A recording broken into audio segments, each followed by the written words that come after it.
All right, I have the top of the hour and we have a lot of great material to cover today, so we are going to get started. Hello, everyone. Thank you all so much for being here. We'd like to start by thanking the Department of the Air Force School Liaison Program for making today's webinar, Supporting Children of National Guard and Reserve Families Possible. We are going to launch a poll for you, and if you can let us know in what capacity you're joining us, parent, school professional, we'll bring that poll up for you. Here it is, and give you a minute to take that.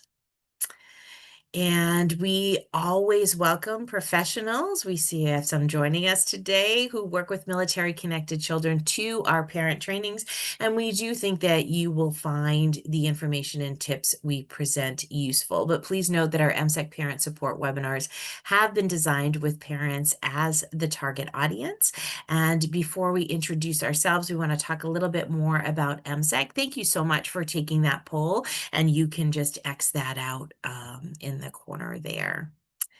So let's share some more information about MSEC. The Military Child Education Coalition is a nonprofit organization established more than 25 years ago, and our mission is to support all military-connected children by educating, advocating, and collaborating to resolve educational challenges associated with the highly mobile military lifestyle. In 2005, MSEC formalized support and programming for military-connected parents so that they may be empowered, informed, and proactive in supporting their children's educational journey. We strive to deliver informative and interactive webinars that address academic, social, and emotional issues associated with the military family lifestyle. And our vision is that every military-connected child is college, work, and life ready. So we wanted to take just a minute to introduce ourselves. So good afternoon again. My name is Marie McGarry, and I have had the pleasure of working in MSEC since 2017. I started in parent support programs out in El Paso, Texas, and have recently been working with the webinar team and also do professional and student development programs. I have been an active duty Army spouse for 24 years and a proud mom to two military connected teens. I have a son that is a sophomore at VCU in Richmond and a daughter that is a freshman in at the University of Louisville in Kentucky. So this is my first go around as an empty nester, and I've been enjoying it, but certainly it is an adjustment. And so I'm happy to be joined by my friend and colleague today, Lisa Kroom. Thank you, Marie. So, hi, everyone. I'm glad you're here with us today. Growing up, I was a military connected kid myself, and then I joined the Air Force and married into the Air Force. My husband did retire in 2022 after 33 years on active duty, and we've decided to make Alaska our home, although we bounce around the country pretty frequently. We do have three military connected kids who are all now young adults, actually, and graduated from college, fully adulting on their own. Two of them are living the military life as well. And after years of being an MSEC fan and benefiting from their wisdom, I joined the team in 2024. And even though my kids are grown and adulting now, I am still fully invested in the next generation of military kids because my grandson is the next generation of military kids in our family. So it's very exciting being a grandmother. All right, so now we're going to go over a couple administrative announcements before we continue. At the end of the webinar, we invite you to take our survey about today's presentation. We'd really appreciate it if you took just a few minutes to give us your feedback. It is a key method that we use to tell our funders what we are doing, and it lets us know where we need to modify things so that we can continue offering the very best training opportunities possible for the military connected parents that we serve. You will see a chat box on your screen where you can ask questions throughout the presentation, and you can make comments during the webinar also, so please feel free to utilize that feature. You should see a PDF file in there already stating downloadable resource, and this contains the resources and information related to today's webinar. Please know, though, that if you're joining us on your phone, you won't be able to download it on your phone. But if you private message us your email address, we'll see that you receive it later today. The webinar is being recorded. You can always view the recording later if you want to review the material or if you had any technical difficulties today. You can also share it All right, so we have some learning objectives for today. And the first one is to understand the basic characteristics of the National Guard and the Reserve. We're going to identify the academic, social, behavioral, and mental health impact of the parent service on the children of the National Guard and Reserve. And then we're going to learn about some resources, tools, and strategies to help alleviate challenges and support these children of our Guard and Reserve families. So please share with us. We would really love for you to share with us what capacity you are connected with the National Guard or Reserve. Are you a spouse, a service member, or a professional working with the Reserve and Guard families? We'd love to see where each of you stand on that. All right. So again, we want to thank you for being here today. Some of you may already have personal experience with the National Guard and Reserve. Some of you may know very little. Either way, we're going to demystify each component for you today. And we'll start by highlighting the basics of the National Guard and Reserve so that you can understand the implications and how we can best support our children. So together, the National Guard and Reserve are called the reserve component. And to understand the life of a National Guard and Reserve child, we have to understand how the National Guard and Reserve is organized, what their mission is, and how they meet that mission. It's not necessarily news that the world changed for all Americans on September 11, 2001. Events of that day mandated a change in the way the military utilizes its service members, and the entire military was affected, but none more profoundly than the part-time service members of the National Guard and Reserve. Basically, prior to September 11th, most National Guard and Reservists drilled 1 weekend a month and spent 2 weeks each year in more intense training, and that was a typical life for a guardsman or reservist. Being mobilized or deployed was rare, and was often to support statewide emergencies or occasional federal or sometimes international requirements. But following 9/11, the use of the Reserve and the National Guard in federal service spiked to its highest level since World War II. Without advance notice, Guard and Reserve units and the individual service members known as augmentees were mobilized and deployed in unprecedented numbers, often for a year or more overseas and into combat zones. What's important to understand here is that the families who never considered themselves being a part of the military suddenly found themselves thrust into an active, deployed military life with all of the military lifestyle challenges.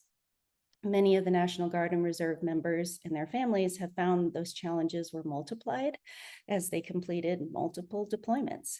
And we now recognize that the lives and the new normal of our Guard and Reserve families is that of uncertainty and predictability, just like active duty service members and their families. There is complexity in the structure of the National Guard and Reserves that we won't necessarily have time or the need to go into that much detail, but we do need to know in order to understand is that their children, or what we need to know for their children is how they're organized, how they deploy, and then how all of this affects their families and especially the kids. So let's talk a little bit more about the National Guard, and I'm going to hand it over to Marie. Great, thanks, Lisa. The National Guard has both a state, so perhaps they are activated to respond to a natural disaster, and a federal or wartime mission. The National Guard is the primary combat reserve of the Army and the Air Force. There is not a Marine, Navy, or Coast Guard National Guard. The top officer in each state's National Guard is the State Adjutant General, also known as the TAG, TAG. In most states, this officer is appointed by the governor. When under state jurisdiction, the governor is the commander-in-chief with the TAG as their commanding officer. During a state emergency, the governor can call on the Guard for help. When under federal jurisdiction, the Guard will fall under the Department of Defense. While the majority of the National Guard are part-time National Guard, there are also full-time members as well. If Guard members are activated for state or federal active duty, then they serve in a full-time capacity. The Guard often deploys at a moment's notice to protect life, property, preserve peace, order, and public safety in our communities. They provide emergency relief support during natural disasters such as floods or earthquakes, and they also can conduct search and rescue operations. If needed, the Guard members can be federalized or called up to active duty. So this means that they can also deploy overseas. The National Guard motto is always ready, always there. Family support is organized at the state level and at the unit level, and each state has a soldier and family support organization with a focus on self sufficiency and resilience. The center, often with satellite centers located throughout the state, is called the Family Assistance Center or the FAC. They help with referrals as well as providing community information. Each state has a state family program director, and their goal is to keep families informed and connected, as well as to provide support and assistance when needed. It's important to know that National Guard families can often be geographically dispersed, meaning you can have a National Guard family perhaps living in a really rural area, which is a long way from that family assistance center. And their neighbors and school staff might not even know or be aware that that family is part of the National Guard.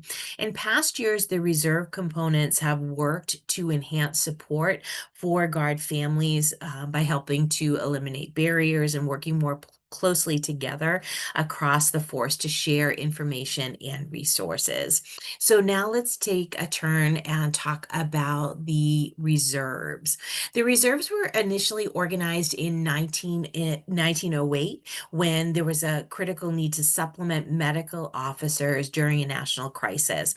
Then additional reserve forces were created in all the services to augment many skills, professional, technical, and administrative.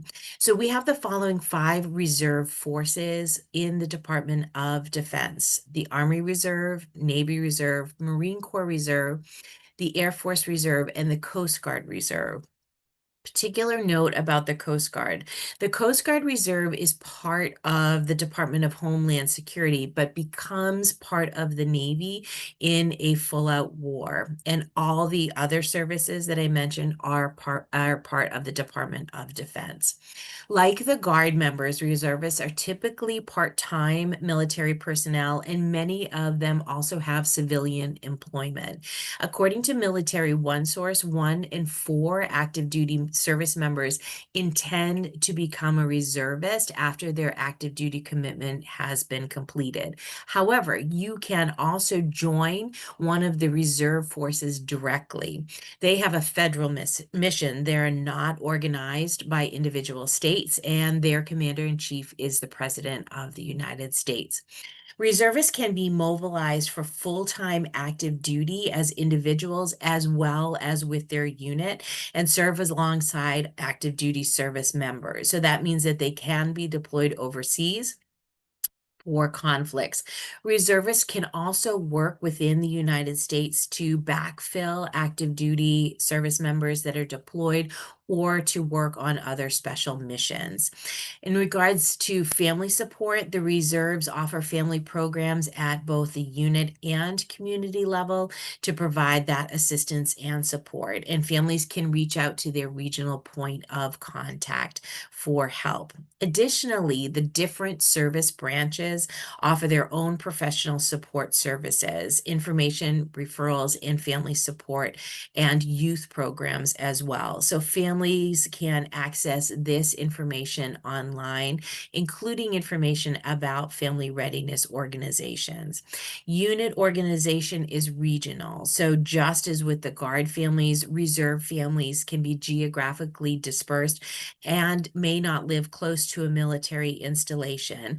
It's also important to note that sometimes the unit location can differ from that service member's physical location. So, for example, we'll use a Alaska as an example. So the unit might be based in Alaska, but that individual service member might live in Virginia. So you can think about what some of the challenges logistically might be in terms of, making those drill weekends or those training commitments.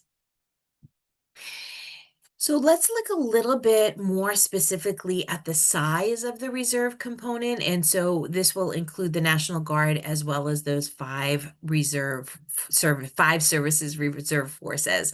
So the following statistics are updated every year by the Department of Defense, and it just gives us a brief overview of our military force. So these are the latest numbers from 2023 that were released in 2024. So currently we have just over 1 million members in the Ready Reserve. So this number is pretty close to the number of our active duty service members, which currently is at 1.2 million. The Ready Reserve includes all of those reservists, including members who have served in the past but don't currently participate in any organized training.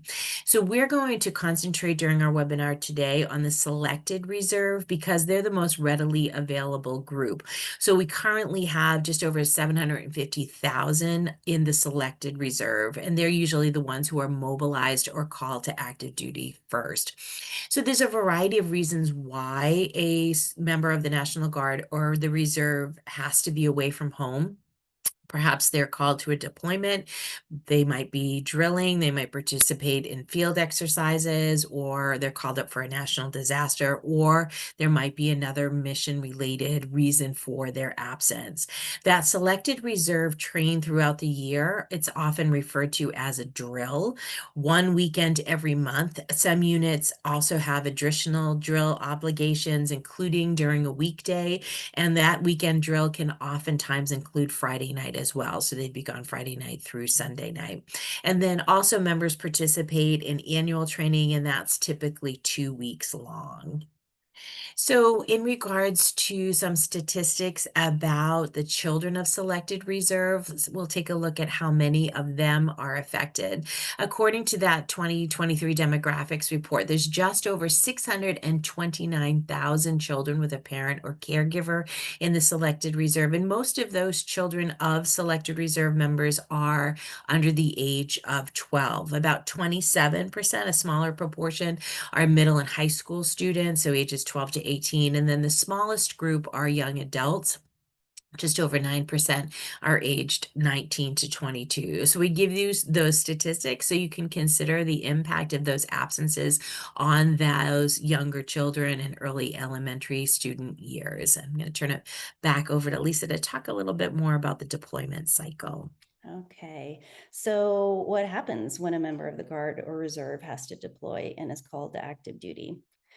Well, the deployment cycle has 3 phases for all service members. And the first is the mobilization or pre-deployment stage. And the service member receives notice in this stage to deploy and undergo training or medical evaluation. And they'll have briefings and preparation also. The service member has to leave their civilian job, focusing on the mission and getting ready. And the entire family at this point is under heightened stress, experiencing conflicting emotions. Children experience a disruption of their routines, and they may have difficulty focusing in school. The next stage is the deployment or the separation stage. And this is where the service member is gone, either within the US or overseas, and they may not be able to communicate regularly with their family. In addition to the stress for the family, each family member typically adjusts to the new situation differently. Children can experience feelings of loss and grief.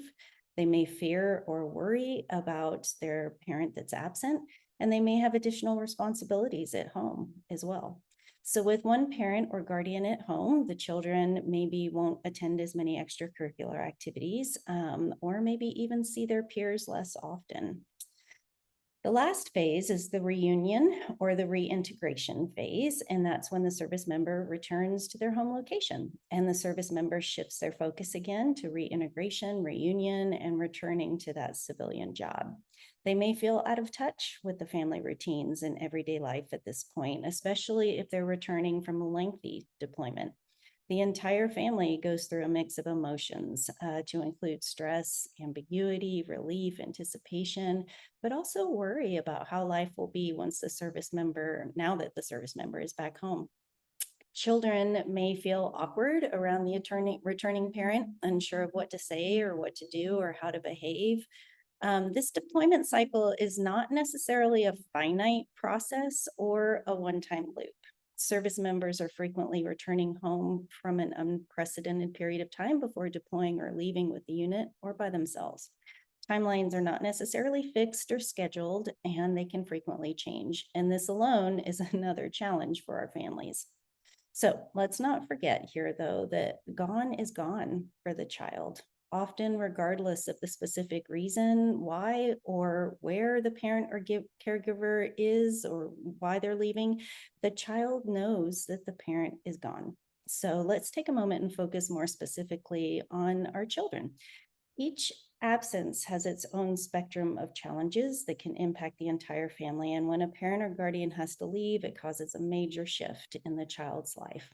But how do children of the National Guard and Reserve feel about this when the parent has to leave?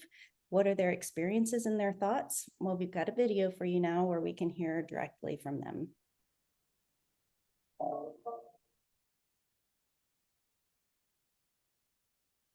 A deployment is a major shift for all involved.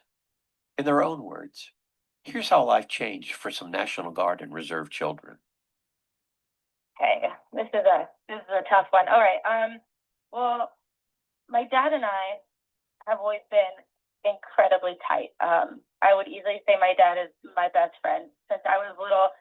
You know, the whole daddy's girl. That was definitely me and my dad. So when he's on deployment, or when he was on deployment, my world shifts, and it shifts pretty hard. It's difficult both for the student and the parent because it's so heart-wrenching. I always cry when they have to leave. Hardest part is not getting to give my mom a hug or a kiss at bedtime. Being away from her a long time hurts. For me, it would probably be that he wasn't there, that he wasn't at my events to see me play volleyball and other sports that I do. Because I have a hard time being separated away from Dad, and it hurts to be separated. For sure, not knowing if he's going to come back safe and sound, I guess. Maybe he could get hurt while being deployed. And the parents might feel like they're doing a bad job parenting if their kids are not doing good in school because there's only one parent. It was scary because I knew when she deployed to all that stuff, something bad could happen at any time. Personally, there was a time where both my mom and my dad were gone, either for training or deployments. So that's a huge gap in the parental support, keeping in touch with them, and then living with my grandparents in another state during that time was very difficult. And personally, I was going through puberty and transferring schools while my mother was gone. And it was a source of severe anxiety for me. It was a really hard adjustment because I was always taking care, I wouldn't say it's called being a mother, but I pretty much was. But I had to adjust how I did homework. When I did homework, I didn't just come home and sit down and do my homework. I'd usually sit down, make myself really snack, and then when they'd be watching TV, I'd quickly do some of my homework. And then if there was ever a project, I would do it at night once my siblings went to bed. My dad being gone my senior year, it's a little tough because he has been there almost every game I played since I was in elementary school. So knowing that he's not going to be sitting in the stands anymore, not being able to see me, it's going to be a little tough on me because he's like my number one supporter. I'm trying to make him as proud as I can each and every game. So it's going to be a little hard trying to look up there in the stands and not seeing my dad watch over me and give me a high five. But you got to do what you got to do and move on. And the worst part is saying goodbye. I would say the hardest part for me is definitely saying goodbye. You know, that's kind of when it all kind of hits you. The best part for me is always the coming home.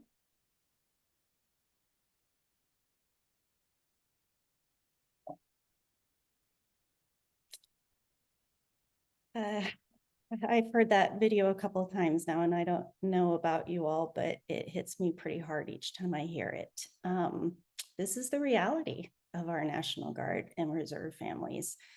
We would like to hear from you, though, about what your thoughts are after listening to that video. I know for me, it brought back a lot of feelings and memories. For me as a kid growing up with my dad deploying, as well as for my own kids as my husband was deploying. There was a lot of vulnerability in those comments and a lot of truth and wisdom in their words. And I think it's important for all of us to hear that. All our military kids have worries, even unique circumstances. And because of these worries and unique circumstances, families all have to make different choices and decisions. You heard some of the different decisions and choices that families were making from some of these comments in the video, but some families choose to move closer to relatives, and maybe the child is being, cared for by a grandparent or an aunt or uncle. At times, only the student moves because the family is dual military, or the deploying parent or caregiver can't provide the support the students need. There's a myriad of circumstances here, and the nature of the absence and whether it is recurring or once a month drill or a lengthy deployment can affect the child in terms of academics, social, emotional, behavioral, and their mental health. Again, first and foremost, gone is gone for the child. And regardless of why their parent or caregiver has to leave, absence causes changes in the household and stress for all the family members. Depending on your child's age, development, and your personal family situation, you may see the following in the student during these absences. Studies suggest that longer parental deployments or absences can decrease students' academic performance. For example, students may be late or completely miss doing homework assignments or projects. They tend to be more inattentive at home or experience a decline in concentration or focus, and this can end up causing students' grades or test scores to drop too. A parent's deployment can reduce adolescents' social support. Peer relationships are often disrupted because the student is angry or sad. For example, a student may see friends or peers less often because the at-home adult doesn't have time or the means to let them participate in different activities, including seeing their friends. And the student may also have additional responsibilities at home that just make it harder for them. So some children also have a lack of interest in participating in activities. Since the family is experiencing increased tension and stress at home, that in turn increases the child's stress as well. And it's not uncommon that children feel like they have nobody to confide in and can feel isolated in their experience, especially if no peers are going through what they're going through or have similar experiences under their belt. They may feel like nobody understands or wants to know what they're going through. And then at the same time, children are worrying and fearing for the parent that's gone. Children's behavior can also be affected. For example, the child may act out in new ways once the service member is gone, and some kids become more aggressive or show other behavioral changes like not wanting to sleep, or sleeping too much, or not eating, or eating too much, or not wanting to go to school or skipping classes. And often they feel depressed. So what happens if the service member returns and has post-traumatic stress disorder or PTSD? Experiencing dangerous and traumatic events for the service member can affect the returning member's family and their mental health. Traumatic stress, of course, can affect the well-being of all family members. According to the Wounded Warrior Project, PTSD is very common for veterans after military service, and PTSD can have a range of symptoms, such as having disturbing thoughts or feelings or flashbacks, mental or physical distress, or even experiencing changes in how a person thinks and feels. Research indicates that a veteran with PTSD can negatively affect the relationships in the family, including the child's own mental health. The Department of Veterans Affairs, or VA, cautions that a veteran's PTSD can be scary and leave children worrying or overthinking. Maybe they feel like the veteran no longer cares about them or even loves them. And as a parent, you might wonder now, what can you do? As a professional, you may wonder how you can best support the children of our National Guard and Reserve. So let's shift into discussing some strategies, tools, and resources.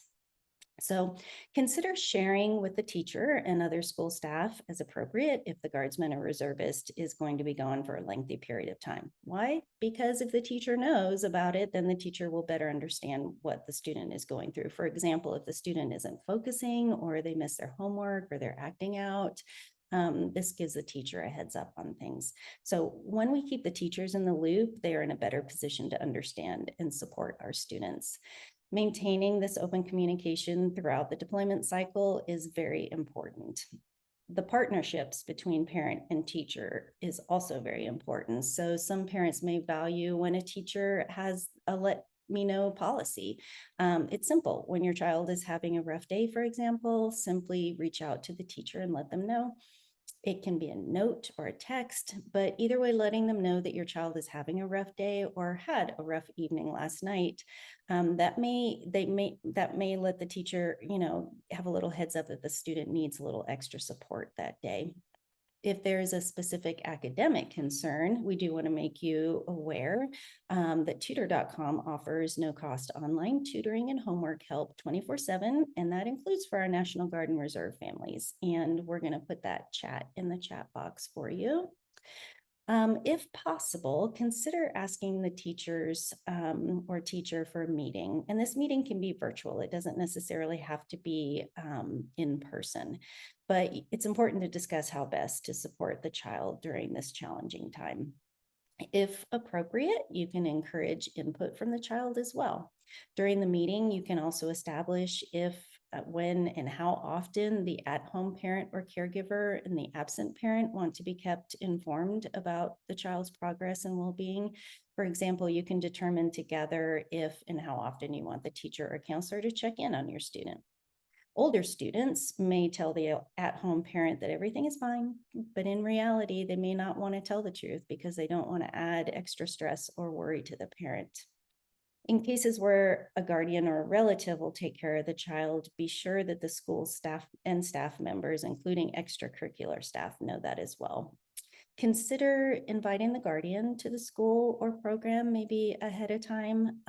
You can schedule virtual meetings as well.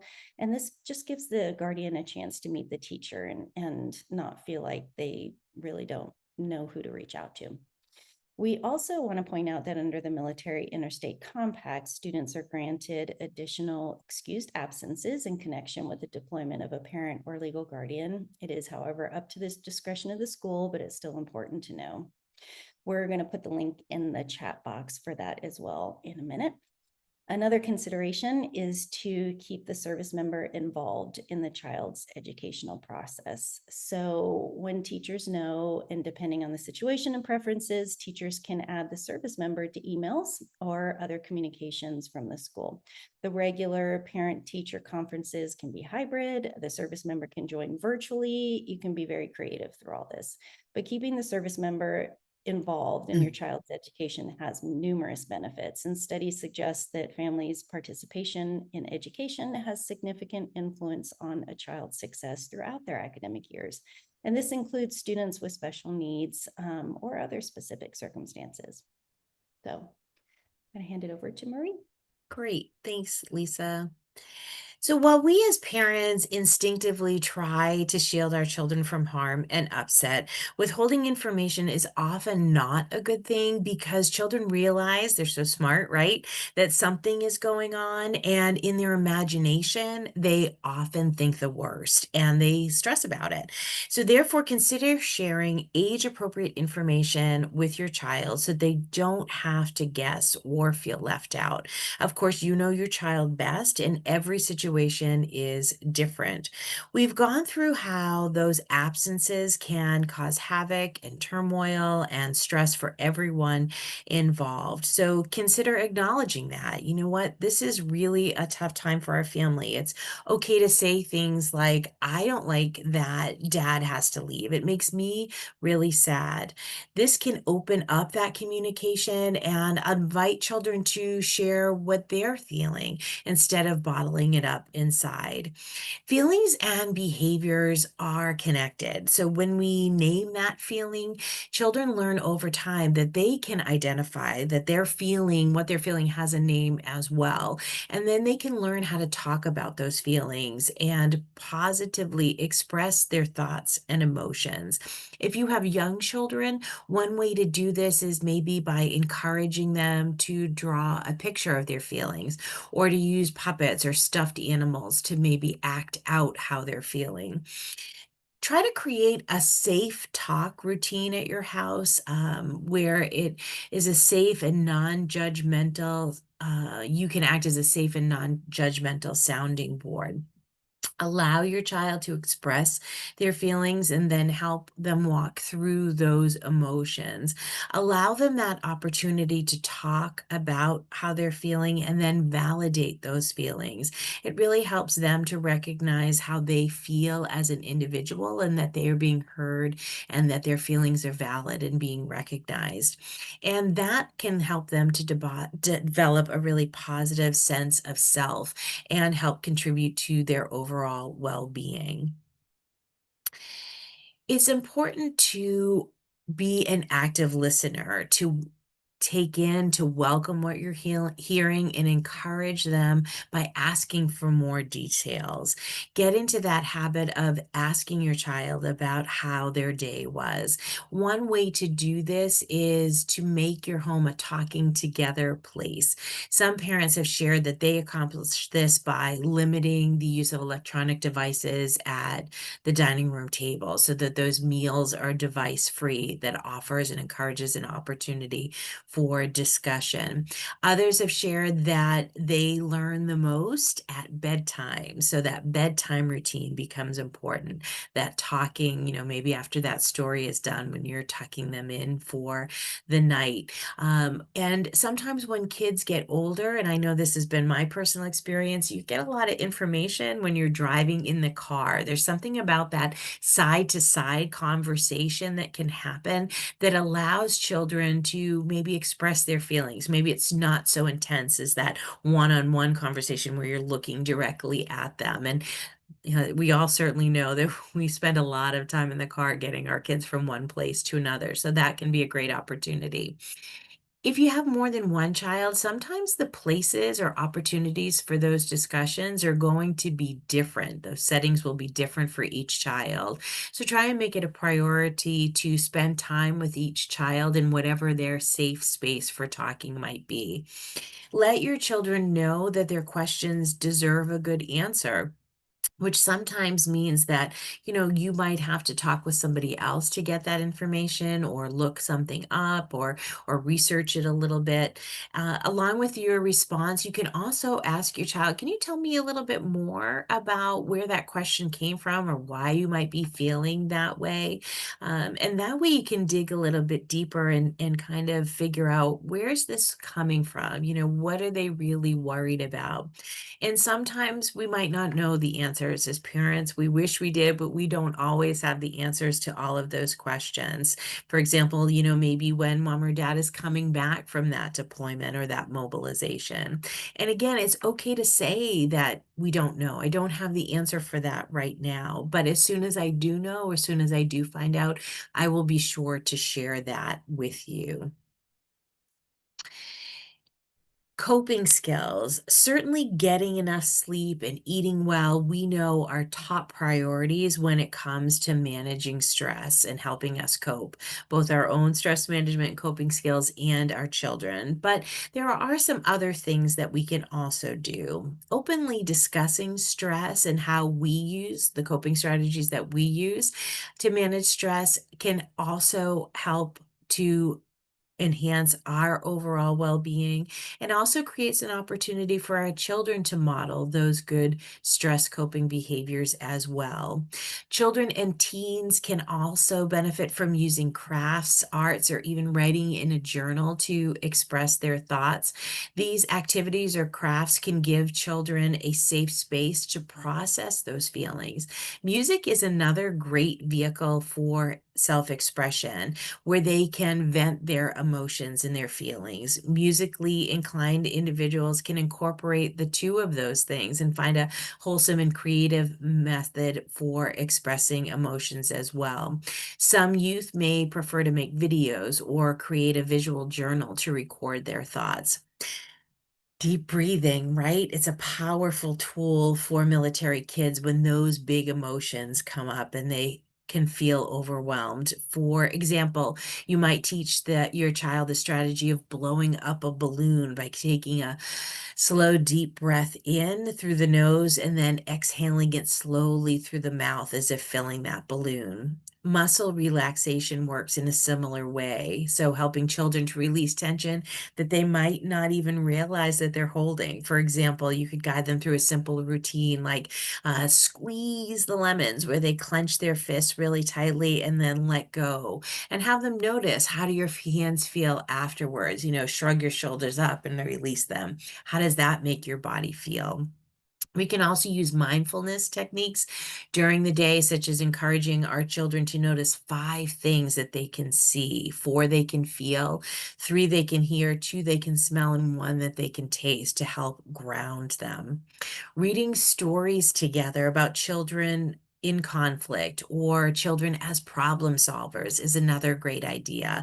It helps kids to explore those challenges in a safe way. And we can pause to ask questions like, what would you do if you were in this situation? Or how did that character solve the problem? Do you have any of those problem solving skills yourself? This encourages children to reflect. It offers them an opportunity to discuss and problem solve with you.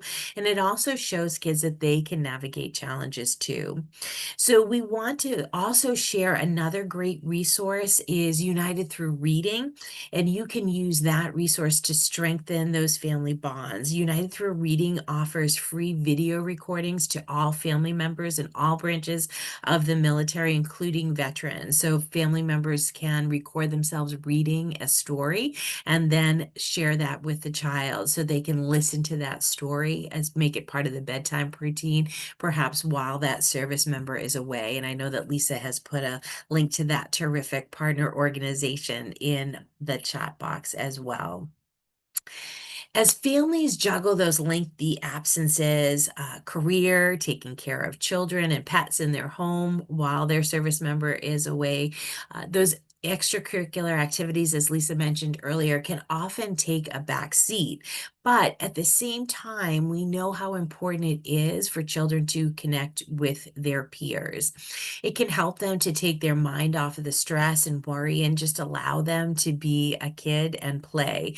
So therefore, if possible, encourage your child to continue with those extracurriculars, even if it means that some of those activities need to be curtailed. So maybe during a deployment, I know for myself, I had to limit those activities to maybe 1 sport in the fall as opposed to 2. Something like that, that you can certainly manage and make sure that the children are getting to those activities. You might also want to ask the school or even check in with the community, depending on where you live, if they have some youth support groups where youth from all military related backgrounds meet. Some of these groups might often be virtual. You can ask that Family Assistance Center. I know we have a school liaison as part of our group today, is another great resource. It's just a way for youth to connect with other peers who might be going through some of those similar experiences and understand the way that they feel. One example of a supportive group that might be in your child's school is MSEC Student to Student, or S2S program. Student to Student is a peer-to-peer student-led program that brings military and civilian students together to welcome new students, helps to create a positive environment for all and supports educational opportunities, builds connection through service, and helps to ease those school transitions. So again, ask at your school if they offer a group such as S2S or something similar for military connected students. And Lisa's put a link to S2S in the chat box.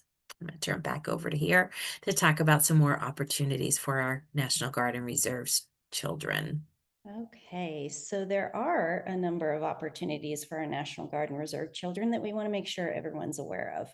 First, there is the AIR, National Guard Child and Youth Programs. The Air Force Child Development and Youth Programs support airmen and guardians and their families through robust child and youth and family programs, regardless of where these members reside. And we're going to put some links in the chat for you for those. Then there is the Army National Guard Child and Youth Services, which operates in all 54 states, territories, and the District of Columbia. DoD Star Base exposes youth to the technological environments and positive civilian and military role models found on active Guard and Reserve military bases and installations. It offers 25 hours of exemplary hands-on instruction and activities. Youth interact with military personnel to explore careers and observe STEM in the real world. The National Guard Youth Challenge Program is administered by the National Guard to help adolescents get on track for graduating from high school and to prepare for their promising futures. It is a voluntary 5.5-month residential program that is followed by a year-long mentorship for youth ages 16 to 18. And then there's the Our Military Kids, which offers extracurricular activity grants to children and teens of deployed service members, including the Guard and Reserve, and post 9/11 combat wounded, ill, or injured veterans in treatment. The Military Kids activity grants build children's self-confidence and enhance family wellness, as well as strengthen shared sense of community. And I will put some of those links in here. All right, so let's move forward and think about reintegration and beyond. The return of the parent is, of course, a very happy time, but it is also a critical time of readjustment that can bring a variety of unpredictability and upheaval, including visible and invisible injuries. We did mention the post-traumatic stress earlier, and estimates suggest that we have over 2.3 million children, youth, and young adults actively involved in or impacted by the care needs of a wounded, ill, or injured military, veteran, or service member. In addition, while the National Guard and Reserve member is absent, the children have grown and they've learned new skills. Their schedules have changed. They've taken on new responsibilities. The at-home parent was a single parent during that time, and switching back to a two-parent family can take some time to adjust for everyone. Everyday life at home can prove difficult for the returning National Guard or Reserve member because the service member has been away from home, church, community, school, and work for a period of time, and reacclimation can be slow sometimes and difficult.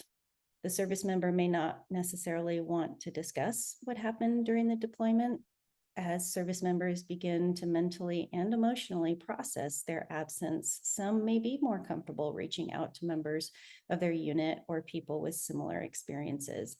Most likely, the family wants to be supportive of their loved one, but the details of the mobilization or deployment may be difficult for the member to share. The service member's behavior and reactions may be different or unexpected. They can be out of practice with everyday life issues, right? Or the service member may react more strongly with fear or anger. And these reactions can often surprise or anger or scare the family members and friends. In those situations, we do suggest that you be patient and communicate openly when everyone is calm. If the loved one continually overreacts or resorts to violence, please don't hesitate to reach out for professional help. And that brings us to our next topic. So if at any time, before, during, or after the mobilization and deployment, you need help, we've got some options for you. First, there's the Military One Source, which offers confidential help, including that help for the National Guard and Reserve families, but you can can also reach out to your physician or licensed counselor, or even reach out to one of our military student consultants. It's free. So our military student consultants provide regional one-on-one support for advocacy and problem-solving resources to assist our military connected students, parents, and professionals who serve our military families. And we've got a slide later on for that, but we also are putting some information in the chat here. Child Care Aware offers free assistance and respite childcare programs, and we've got a link for that as well. This psychological health program supports National Guard members and their families with any psychological health need. When you go to this site, you just type in what your state is and you search for the psychological health program that's nearest you. Taking Care of Our People offers support to military family members on a variety of different topics, and we've got a link for that as well. If need be, please utilize these resources, but please also jot them down so that you can share them with others. The support from teachers and professionals, such as the ones that are joining us today, can help make a big difference in our family's well-being. So we have come to the end of our webinar. Thank you all so much for taking the time to learn more about the children of the National Guard and Reserve. When we understand how military life affects them and use simple strategies, it really